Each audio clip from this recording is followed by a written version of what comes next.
नई नई आँखें हों तो हर मंज़र अच्छा लगता है।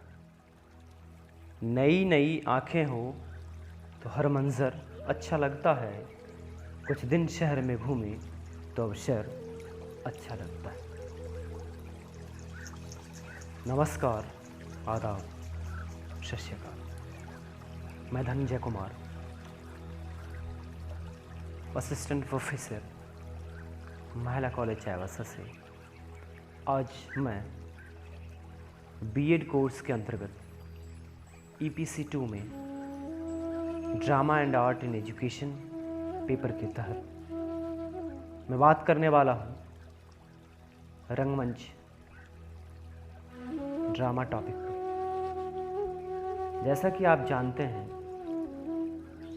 पिछली क्लासों में मैंने बताया कि आर्ट्स के 3 कैटेगरी, एक विजुअल आर्ट, दूसरा परफॉर्मिंग आर्ट और तीसरा लिटरेसी आर्ट, जिसमें मैंने विजुअल आर्ट के बारे में सारे क्लास पूरा किया। परफॉर्मिंग आर्ट में भी 3 कैटेगरी, डांस, ड्रामा और म्यूज़िक, जिसमें डांस के सारे फॉर्म्स क्लासिकल और फोक पूरे हो गए थे। अब ड्रामा पे हम आज चर्चा करने वाले हैं, तो आइए चलते हैं।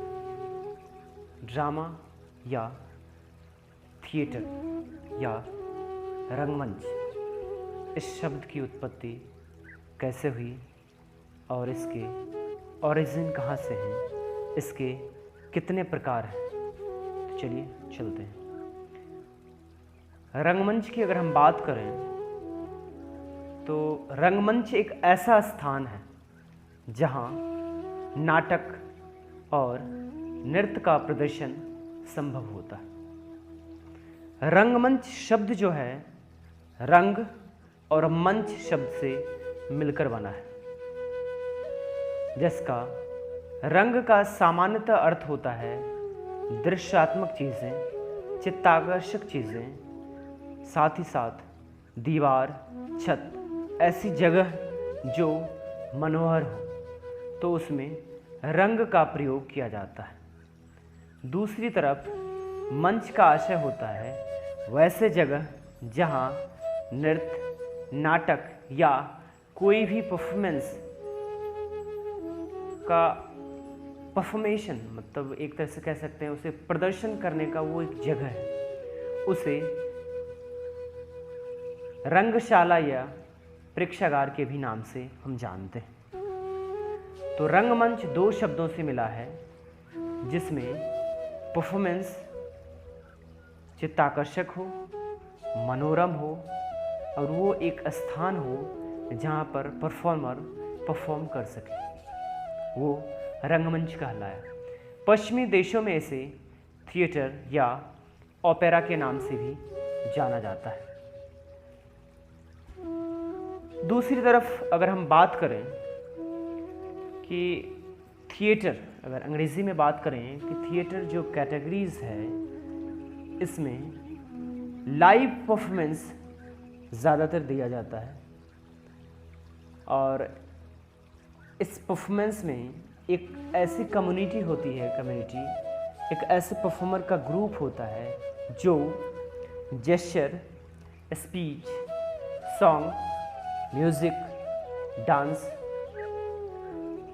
इन सबों को मिलाकर एक प्रेजेंटेशन देते हैं, एक परफॉर्मेंस तैयार करते हैं।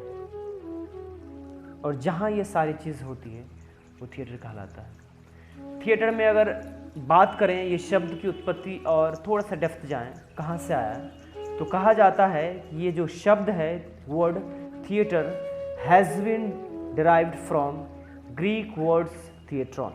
जी हाँ, थिएटर का जो ये शब्द है, इसकी उत्पत्ति ग्रीक शब्द यानी यूनान शब्द थिएट्रॉन से माना जाता है। ए प्लेस फॉर व्यूइंग या थीमाई मीन्स कि थिएट्रॉन के शब्द से निकला हुआ है ये थिएटर शब्द, जिसका अर्थ होता है एक ऐसा जगह जहाँ से हम कुछ देख सकें, एक ऐसा जगह जहाँ से हम कुछ देख सकें। थीमाई मतलब होता है अगर थिएट्रॉन से भी और डेप्थ जाएं तो थीमाई एक टर्म है, ग्रीक टर्म है थीमाई। थीमाई का मतलब होता है to see, to watch, to observe. उसी से निकला है थिएट्रॉन और थिएट्रॉन से निकला है थिएटर, जिसे सामान्यतः ओपेरा के नाम से जाना जाता है। नाटक का अगर आशय हम लें तो सामान्यतः नाटक का आशय, उसकी आकृति, किसी के हाव भाव, वेश, वचन, घटना, इन सबों का मिश्रण का एक प्रयोगात्मक स्वरूप है नाटक। दूसरी तरफ अगर हम बात करें संस्कृति की, तो कोई भी संस्कृति, कोई भी रंगमंच की उत्पत्ति एक दिन में नहीं हुई। हम मनुष्य हैं और मनुष्य का जीवन संघर्ष की घटनाओं से जुड़ा हुआ है। और एक तरफ हर एक जीव का दो आयाम होता है, जिसमें से मनुष्यों का सबसे उत्तम आयाम है। एक संघर्ष प्रयासरत आयाम है और दूसरी तरफ क्रीड़ा या मनोरंजन का आयाम है। जब इंसान संघर्ष करके अगर अपनी ज़रूरत की चीज़ें पूरा करके विजयी होकर वापस जब घर को लौटता है, आप सामान्यतः ये भी देख लें, अगर भर दिन में आप कोई काम करें तो इतनी खुशी मिलती है, उस खुशी को शेयर करने के लिए या उसका दूना आनंद लेने के लिए कुछ तीसरी चीज़ या उसे व्यक्त करने के लिए एक माध्यम ढूंढते हैं। हो सकता है आज का वो माध्यम व्हाट्सएप हो, फेसबुक हो, हाइक हो, इंस्टाग्राम हो, एसेट्रा एसेट्रा और भी चीज़ें हों। लेकिन भौतिक सुख सुविधा के अलावा भी बौद्धिक आध्यात्मिक चीज़ें की रचना होती रही, जिसमें सांस्कृतिक ये भी एक पार्ट है। मनोरंजन किसी भी इंसान की पद्धति, जीवन पद्धति से कोई अलग प्रारूप नहीं है, वो भी निर्विकार रूप से उसका एक महत्वपूर्ण अंग है। और उस महत्वपूर्ण अंग में से रंग कला यानी नाटक सबसे प्राथमिक और बुनियादी स्वरूप है। हमारे देश की अगर बात करें, रंग कला की बात करें, तो हमारे देश में इसके अनेक प्रमाण मिल जाते हैं। चाहे वो गुफाओं की चित्रकला और आरेख में मिलता हो, चाहे उसकी शुरुआत पहाड़ी की सीताबंगा या जोगीमारा गुफाओं के बारे में कहा जाता हो, या मध्य प्रदेश के रायगढ़ के बारे में चर्चा होता हो, या किसी भी नृत्य का, गान का, काव्य पाठ का। हमारे देश में लगभग 5 से 10 हज़ार ऐसे तो परफॉर्मेंस की चर्चाएं हज़ारों हजार साल पुराना है, प्रिमिटिव टाइम से चली आ रही है। बट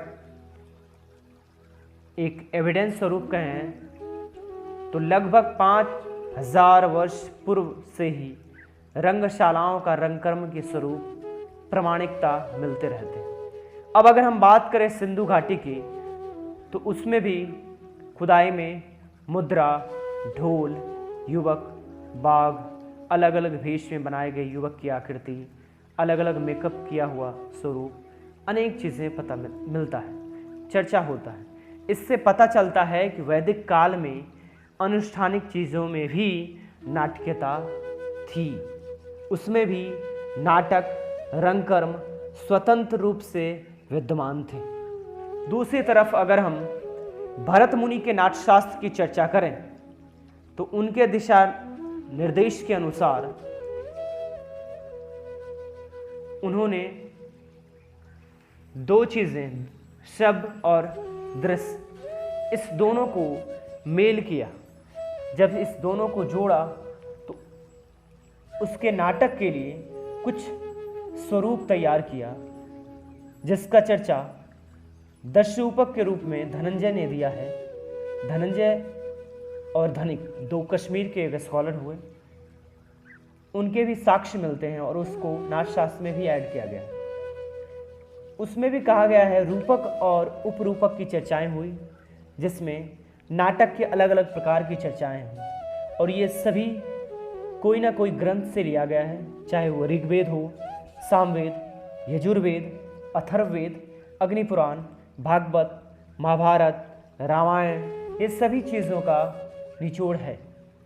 आप देखेंगे नाट्यशास्त्र में कि नाटक, प्रकरण, डिम, यामृग, समवकार, प्रहसन, व्यायोग, भाण, विधि, अंक, ये कुछ रूपक के स्वरूप हैं और कुछ उपरूपक के स्वरूप हैं, जैसे त्रोटक, नाटिका, सट्टक, शिल्पक, विलासिका, दुर्मल्लिका, प्रस्थान, भाणिका, भाणी, गोष्ठी, हल्लीशक, काव्य, श्रीनिगत, नाट्यरासक, रासक, उपलाप्यक और प्रेक्षण।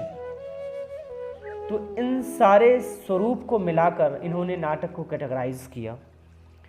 दूसरी तरफ इन्होंने नाटक के कुछ बैरियर्स भी लिखा कि कुछ ऐसे कार्य हैं जो नाटक में करना अनिवार्य नहीं है, जिसे आप इग्नोर कर सकते हैं, जैसे नहाना, श्रृंगार करना, सोना, चुंबन या आलिंगन करना, जल क्रीड़ा करना, और जो भी अशोभनीय कृत है, मृत्यु दिखाना हो, हिंसक चीज़ें हो, गलत दिशा में, क्योंकि रंगकर्म का हमेशा प्रयोग हुआ है जीवन में एक नई दिशा को दिखाने के लिए, एक नई दिशा लाने के लिए, ना कि गलत दिशाओं की ओर प्रेरित करने के लिए।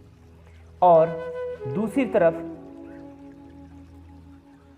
देखते हैं बुद्ध के नियम हो, चाहे पाश के नियम हो, सम्राट अशोक के नियम हो, हमेशा कोई भी राजा महाराजा आए, हमेशा नाटक की परिचर्चाएं और उसकी आज़ादी बरकरार रही। थोड़ी बहुत कमोवेश होती रही समय के साथ, लेकिन उसकी जो चर्चाएं हैं वो हमेशा बनती रही और हर दिन कुछ नए स्वरूप में आगे बढ़ती रही। आगे अगर हम बात करें टाइप्स ऑफ थिएटर की, तो म्यूज़िक और dance was integral part of theatre in ancient India. Broadly रूप में अगर हम कहें तो theatre can be divided into two parts. One parts है क्लासिकल और संस्कृत रंगमंच, दूसरा है ट्रेडिशनल और फोक थिएटर। जी हाँ, रंगमंच की दो विधा प्राचीन समय से ही चर्चा में आती रही है। एक है संस्कृत रंगमंच और दूसरा है लोक रंगमंच। अगर संस्कृत रंगमंच की बात करें तो पहली शताब्दी से लेकर 10वीं शताब्दी के मध्य तक संस्कृत नाटकों का विकास हुआ और 10 से 11वीं शताब्दी में नाटक के जो एब्सेंस हैं उसे भुलाया गया और 11 के बाद लगभग 12-13 ऐसे ही डाउनफॉल रहा थोड़ा बहुत, और 15 से 19वीं शताब्दी के मध्य तक अलग अलग भाषाओं में आंचलिक नाटक का बढ़ावा हुआ, जिसे लोक रंगमंच या ट्रेडिशनल थिएटर के नाम से हम जान सकते हैं। इसके अलावा 19th सेंचुरी से लेके बिफोर 20th सेंचुरी या अर्ली 1947 संपूर्ण भारत में हर जगह नाटक मंचित किया जाने लगा और मनोरंजन का एक सशक्त माध्यम बन गया। उसके बाद फिर टेलीविज़न आया, फिर इंटरनेट आया, फिर और भी चीज़ें बढ़ती रही, फिर अलग अलग स्वरूप बनते रहे, बिगड़ते रहे। लेकिन अगर हम क्लासिकल रंगमंच की बात करें तो संस्कृत रंगमंच, जिसे क्लासिकल थिएटर के नाम से जाना जाता है शुरुआत से, इसका विकास कैसे हुआ, इस विषय पर कोई ठोस प्रमाण नहीं मिल पाता है।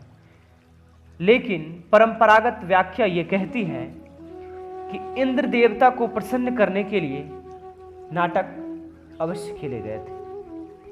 और कुछ स्कॉलर्स का मानना है, कुछ विद्वान का मानना है कि यूनान यानी ग्रीक के यवनिका का संबंध यवनों से रहा है और उसका संबंध संसर्ग बढ़ते बढ़ते बढ़ते मनोरंजन के स्वरूप में बढ़ते हमारे उत्तर पश्चिम भारत के ग्रीको विक्टोरियन राजाओं के द्वारा हमारे भारतीय राजाओं के दरबार तक पहुंचा। इसे कहना बहुत मुश्किल है कि रंगमंच की परंपरा जो है भारत में वो वेस्टर्न से आया या हमारा इंडियन मैथोलॉजिकल ओरिजिन से आया है, लेकिन हमारे पास जो साक्ष्य मौजूद हैं उसके अकॉर्डिंग क्लासिकल थिएटर की उत्पत्ति आज से लगभग 5000 साल पहले इसकी उत्पत्ति हुई है।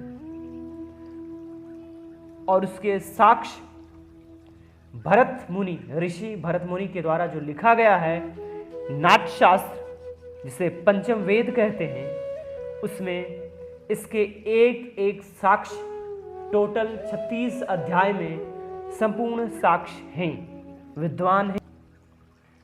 फिर भी स्कॉलर्स अपने अपने हिसाब से रिसर्च करते रहे हैं और उसे बार बार साल दर साल उसे रिफाइन करते रहे। फिर भी हम आज बात करेंगे हमारे पास जो हिस्टोरिकल और जो मैथोलॉजिकल एविडेंस हैं उसके अकॉर्डिंग ऐसा कहा जाता है कि इंडियन कल्चर इज़ फ्रॉम वैदिक पीरियड, कि हमारी जो कल्चर है वो उसका सीधा संबंध वैदिक परंपराओं से रहा है। ऋग्वेद के कन्वर्सेशन में हम देखते हैं यम और यमी का संवाद आता है, उर्वशी पुरुरवा राजा का संवाद आता है, चर्चा होता है। भरत मुनि की जो फेमस बुक है नाट्यशास्त्र की चर्चा होती है। फिर लॉर्ड ब्रह्मा, भगवान ब्रह्मा की चर्चा आती है। तो हम कह सकते हैं कि ऋग्वेद से music, dialogue from Rigveda, dialogues है, कथा वस्तु जो है, जो डायलॉग्स है, कन्वर्सेशन, वो ऋग्वेद से, सामवेद से म्यूजिक, यजुर्वेद से अभिनय और अथर्ववेद से रस लिया गया। इन चारों को लेकर और भगवान विश्वकर्मा के द्वारा क्रिएट किया गया स्टेज, और इन सबों से मिलाकर एक क्लासिकल थिएटर का निर्माण हुआ, जिसमें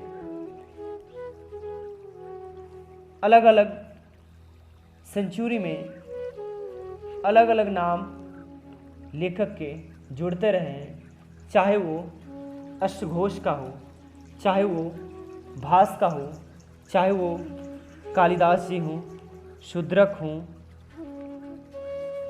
विशाखदत्त हों, भभूति हो, हर्षवर्धन हो,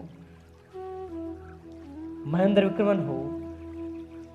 तो इन सबों का चर्चा बारी बारी से आता है और उसके हिसाब से फिर हम संस्कृत रंगमंच के उत्पत्ति के अलग अलग मापदंड देखते हैं। आमतौर पर अगर हम बात करें तो संस्कृत नाटक आज हमारे पास जो उपलब्ध हैं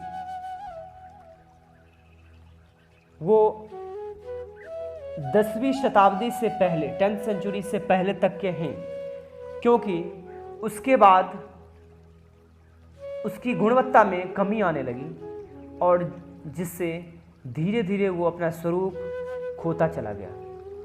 अगर हम एकांकी से लेकर 10 अंक के बारे में, लंबे नाटक के सामान्य रूप से राजप्रसाद, धनाढ़ व्यक्तियों के बारे में, उसके घर के बारे में, मंदिर के प्रांगण के बारे में, जैसे स्थानों पे हम खेले जाते थे जो परफॉर्मेंस, उसकी चर्चा करें तो फिर उसके हिसाब से ऑडिटोरियम के नाट्यशास्त्र में 3 कैटेगरी हैं, फिर और भी चर्चाएं हैं। तो हम अब सामान्यतः क्लासिकल थिएटर में नटमंडप की जो है चर्चा, उस नटमंडप की थोड़ी सी चर्चा कर लेते हैं, उसके वेन्यू की चर्चा कर लेते हैं और उसके बाद हम आएंगे फिर वापस थिएटर पे। तो 3 कैटेगरीज हैं जिसमें कहता है विकृष्ट, चतुरश्र और त्रिश्र। विकृष्ट यानी रेक्टेंगुलर शेप में ऑडिटोरियम होगा, चतुरश्र मीन्स स्क्वायर शेप में ऑडिटोरियम होगा और त्रिश्र मीन्स ट्रायंगुलर शेप में होगा। तो इसके इनका अगर नटमंडप का अगर गॉड माना जाए तो भरत मुनि के अकॉर्डिंग कहा जाता है कि भगवान विश्वकर्मा के द्वारा स्टेज का निर्माण किया गया, जो कि मैथोलॉजिकल प्रूफ है। और अलग अलग नटमंडप का संबंध 3 कैटेगरी में है और उन तीनों का अलग अलग संबंध है। जैसे 3 डायमेंशन है, ज्येष्ठ, मध्यमा और अवर। ज्येष्ठ जो होता है नटमंडप सबसे जो बड़ा होता है वो डेडिकेटेड होते हैं गॉड के लिए। वो स्टेज उस पर जो भी परफॉर्मेंस होंगे वो भगवान से रिलेटेड जब कहानी होगी तो उसका परफॉर्मेंस ज्येष्ठ पे होंगे। मध्यमा जो होते हैं उस पर राजा महाराजाओं की कहानियाँ का परफॉर्मेंस किया जाएगा मध्यमा। और अवर जो होते हैं जो सबसे न्यून होते हैं उन पे सामान्य आदमी का कॉमन पीपल का चर्चा होगा। तो इस तरह से ऑडिटोरियम के 3 कैटेगरी हुए।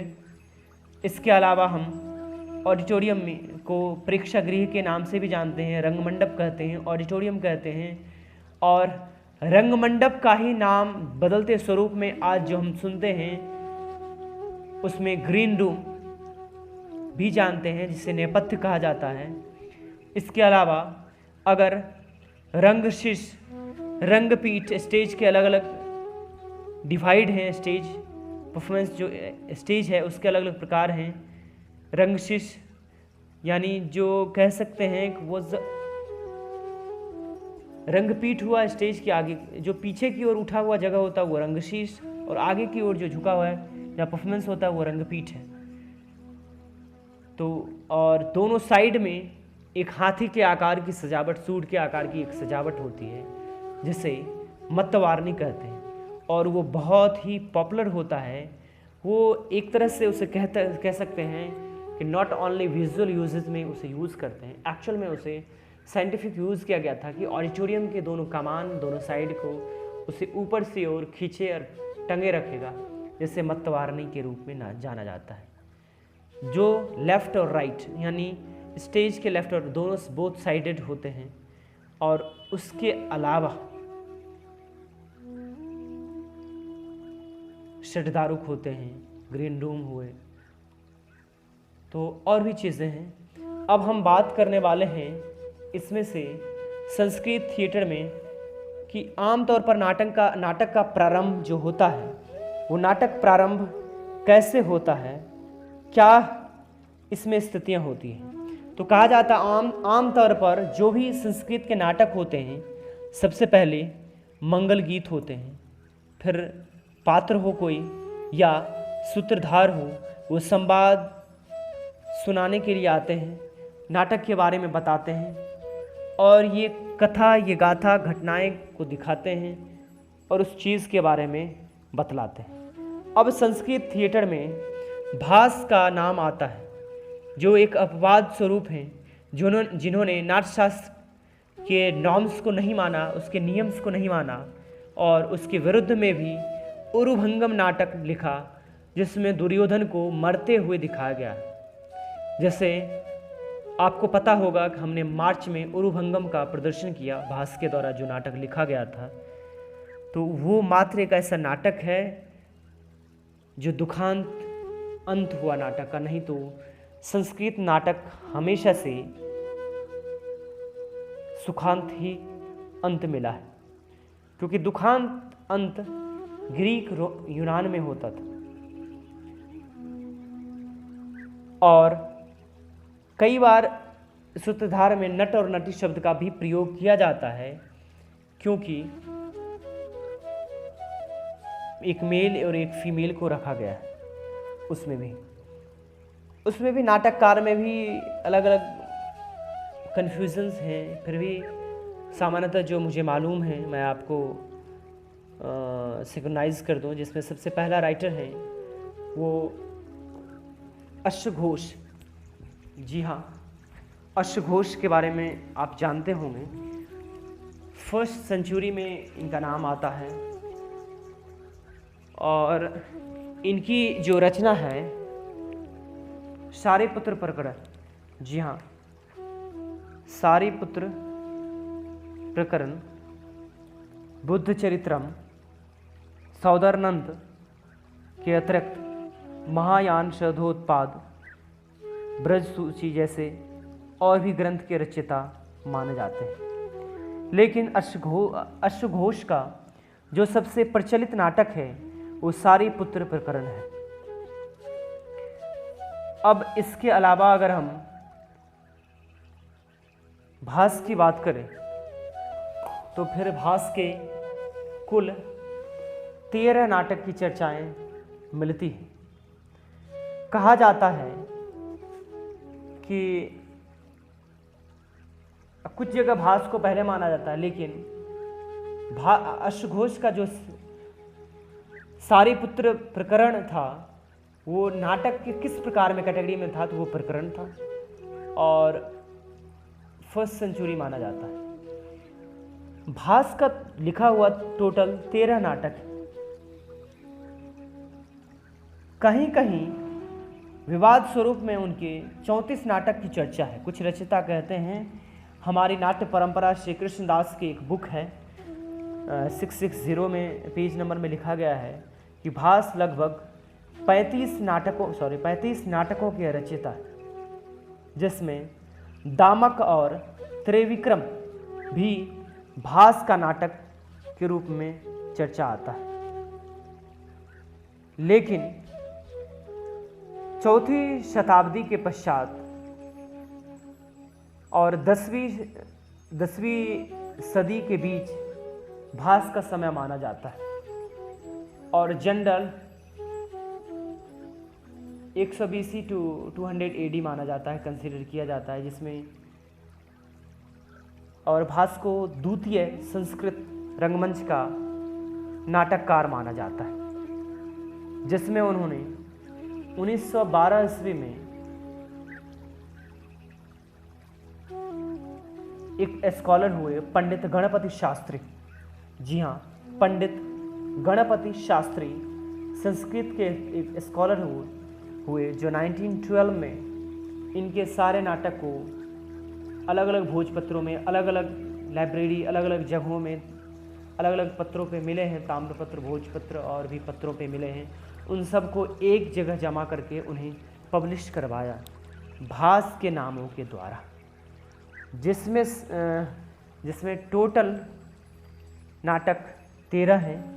उसमें से कुछ कुछ प्रचलित नाटक हैं मध्यम व्यायोग, दूत घटोत्कच, उर्वहंगम, दूतवाक्यम, पंचरात्रम, बालचरित्रम, प्रतिमा नाटकम, अभिमारकम, प्रतिज्ञा योगंधर नारायण, स्वप्नवासव दत्ता, कर्णभारम, अभिषेक और चारुदत्ता। इन सभी नाटकों में नाट्यशास्त्र के नियम का प्रायः उल्लंघन किया गया है। फिर भी ये सभी नाटक संस्कृत के दिग्गज नाटक हैं। उस दिग्गज नाटकों में और ये सभी चीज़ें सोशल सेरेमनी के अलावा रामायण, महाभारत, भागवत और कृष्ण पुराण, अलग अलग पुराण, इन सबों से उनका जो प्लॉट है, जो मेन थीम है, वो इन सब से लिया गया था। इस तरह से अब अगली क्लास में हम मिलेंगे तो हम बात करेंगे कालिदास जी के नाटक के बारे में। शूद्रक, कालिदास, विशाखदत्त, भवभूति, हर्षवर्धना, महेंद्र विकर्ण के प्ले के बारे में हम चर्चा करेंगे और इस थिएटर के स्वरूप को आगे बढ़ाएंगे। तो आज के लिए बस इतना ही। अब मुझे दीजिए इजाज़त, फिर मिलेंगे। धन्यवाद। और हाँ, ये क्लास जो भी छात्राएं सुने, उसके बाद अपनी राय, अपनी कमेंट्स ज़रूर करें, ताकि हमें भी प्रसन्नता होगी कि आप इसे समझ पा रहे हैं, आप इसे देख पा रहे हैं और आप इससे कुछ सीख पा रहे हैं। Once again, thank you. Take care. Bye-bye.